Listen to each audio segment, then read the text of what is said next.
The Sabbath, a name whispered in the shadows, a night of rituals, magic, and ancient rites. It is a time when the veil between worlds is at its thinnest, when witches gather beneath the moon to honor the eternal cycle of life, death, and rebirth. But what is the true meaning behind the Sabbath?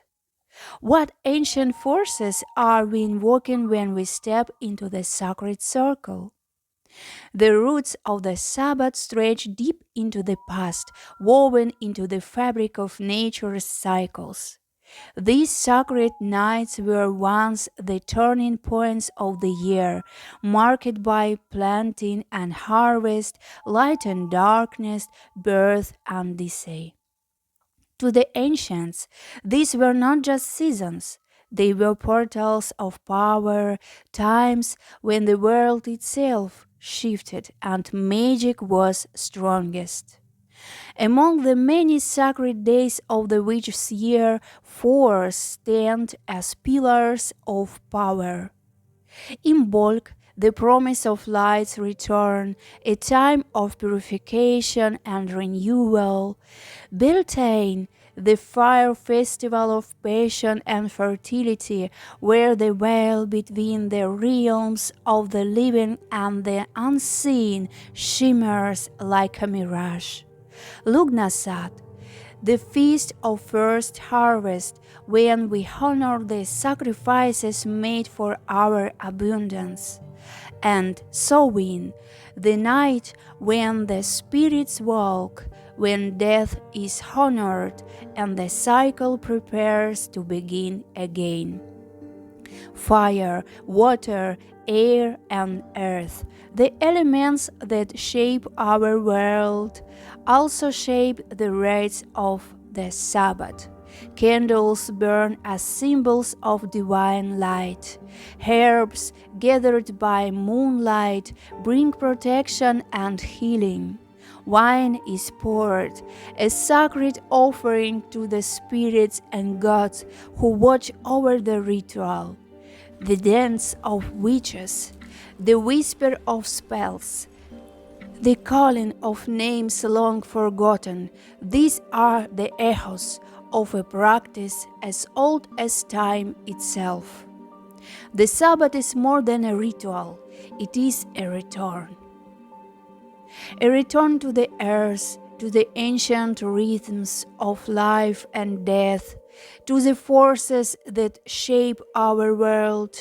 In every season, in every turning of the wheel, we are invited to step into the circle, to remember, to reclaim. So when the spring moon rises and the night calls your name, what magic will you awaken? Throughout history, witches have been deeply connected to the land and its ancient traditions, gathering in secret to practice their craft.